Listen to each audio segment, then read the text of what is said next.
কাছে বলতে হবে, আল্লাহ কিয়ামতের আগে বাংলাদেশে নারী শাসক চাই না।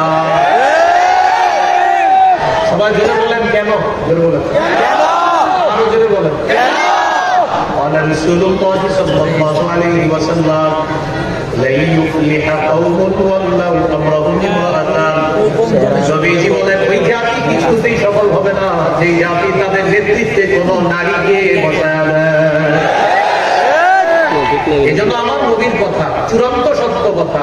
আমরা যদি আমার কোনো নারীকে চিন্তা করে থাকি তাহলে আমাদের ভাগ্যের পরিবর্তন হবে না। এটা আপনি কয়েক হাজার পৃষ্ঠাও যদি থাকে এটাতে লিখে রাখতে পারেন, আমাদের নবীর কথাই চূড়ান্ত সত্য কথা। এজন্য সামনের দিকে আর এই জাতীয় চিন্তা ভাবনা করা যাবে না। আমরা যারা ইসলাম মাইন্ডের মুসলমান মানসিকতা যারা লালন করি, 90% বেশি মুসলমান, এখানে লালনের কি আছে? আমরাই তো সব। এই জন্য সিদ্ধান্ত নিতে হবে, সামনে আর ভুল করা যাবে না। এই যে একটা সুযোগ আমরা করে দিছে, এটা যদি আমরা কাজে না লাগাই 50 বছরে আর এই সুযোগ আসবে না। আর এই পরিবেশের জন্য সামনের দিকে আমরা আস্তে আস্তে খেলাফত ব্যবস্থার দিকে এগিয়ে যেতে হবে। খেলাফত ব্যবস্থা ছাড়া মুসলমানদের চূড়ান্ত ভাগ্য পরিবর্তন হবে না, হতে পারে না। সাময়িক সময়ের জন্য যদি হয় সেটা সাময়িক, চূড়ান্ত না। চূড়ান্ত হতে হলে আফগানিস্তানকে অনুসরণ করতে হবে। আফগানিস্তান অভিভাবক মানছে আমাদের। এই জন্য 3 বছর আগে তাদেরকে কেউ গণে নাই, এখন তারা কাউরে গণে না। আফগানিস্তান কাউরে সবচেয়ে বড় শত্রু যাদেরকে বের করে দিয়েছিল কুত্তার মতো, তারা এখন বলে তোমাদের সাথে বন্ধুত্ব করতে চান, তো বোনার টাইম নেই। কিসের টাইম নেই? আমাদের দেশ শুধু বাংলাদেশ না, পুরো দুনিয়া আমাদের। মুসলমানদের কোনো সীমারেখা নাই, মুসলমানদের পুরো দুনিয়া। ঠিক বুঝে বলতেছেন তো? বাইরে গেলেও ঠিক তো? আচ্ছা, এই ঠিক বাইরে যাইও ঠিক থাকার তৌফিক দান করুন। বলছিলাম একজন যোগ্য নেতা দরকার, যে নেতার 4টা গুণ হবে মৌলিক। বলেন কয় গুণ? সূরা হজের 41 নম্বর আয়াতে আল্লাহ বলেন, আল্লাযীনা ইন মাক্কানাহুম ফিল আরদি আকামুস সালাহ ওয়া আতাউয যাকাতা ওয়া আমারু বিল মা'রুফি ওয়া নাহাউ আনিল মুনকার। যাদেরকে আমি দুনিয়ার শাসন ক্ষমতায় বসাই তাদের মৌলিক কাজ হবে 4টা।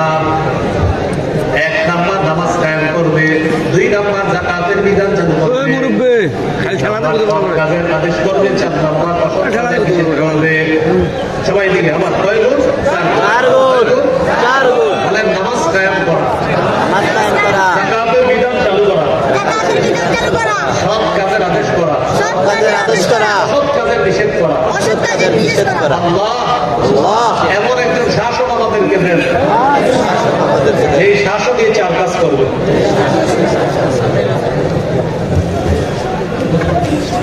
আমাদের সামনে উপস্থিত হয়েছেন সুলতানুল ওয়াইজিন, আমাদের সবার মহব্বতের, আপনাদেরও মহব্বতের। হযরতের জন্য সবাই অপেক্ষা করছিলেন। আল্লামা খালেদ সাইফুল্লাহ আইয়ুবী দাওয়াত বরকাতুহুল আলিয়া হযরত চলে এসেছেন ইনশাআল্লাহ।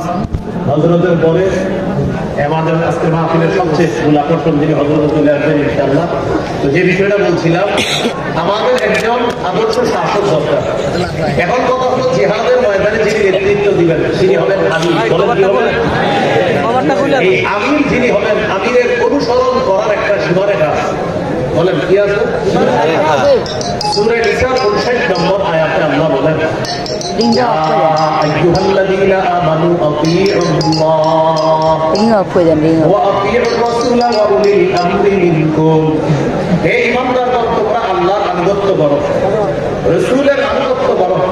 তোমাদের মাঝে যারা শাসক দায়িত্বশীল হবে, আমির হবে, তাদের আনুগত্য করো। কয় আনুগত্য বলা হলো? আজকের আলোচনার সবচেয়ে গুরুত্বপূর্ণ অংশ আমার আলোচনা, একটু মন দিয়ে আপনাদের বলেন আল্লাহর আনুগত্য।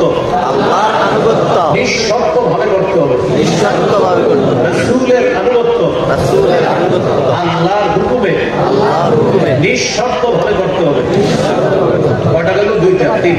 বলেন আমিরের আনুগত্য, আমিরের আনুগত্য, শাসকের আনুগত্য, শাসকের আনুগত্য নিঃশর্ত ভাবে করা যাবে না, নিঃশর্ত ভাবে করা যাবে না। তাহলে নতুন কথা এসে গেল, যিনি আমির হবেন তার নিঃশর্ত আনুগত্য করা যাবে না।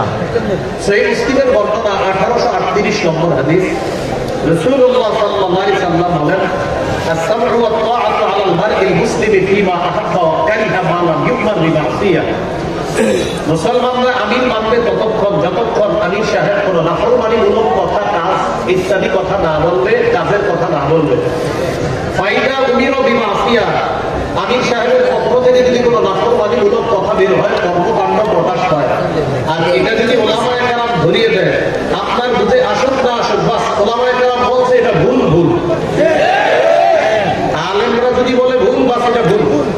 আজকে বটগড়া মাদ্রাসায় আমি বয়ান করলাম, এখানে অনেক ওলামায়ে কেরাম, আমার বয়ান যাওয়ার পরে অনেকে আমার বলতে পারে, আপনি যে জায়গায় 2-3টা হাদিস বলছেন, কিছু হাদিস আপনার লফজগত ভুল আছে, অনুবাদ ভুল আছে, আমার বলতে বলেন, আমি কুমিল্লার পরবর্তী কোনো মাহফিলে বলে দিব, ভাই আমি 3-4 জায়গায় ভুল করছি, আমার এই ভুলগুলো আপনারা শুনছিলেন, আমি ভুল করছি, আল্লাহ আমাকে মাফ করেন, আপনারা শুধরাই নিলেন। আপনারা আমাদের যে ভুল করায় ভুল করবো।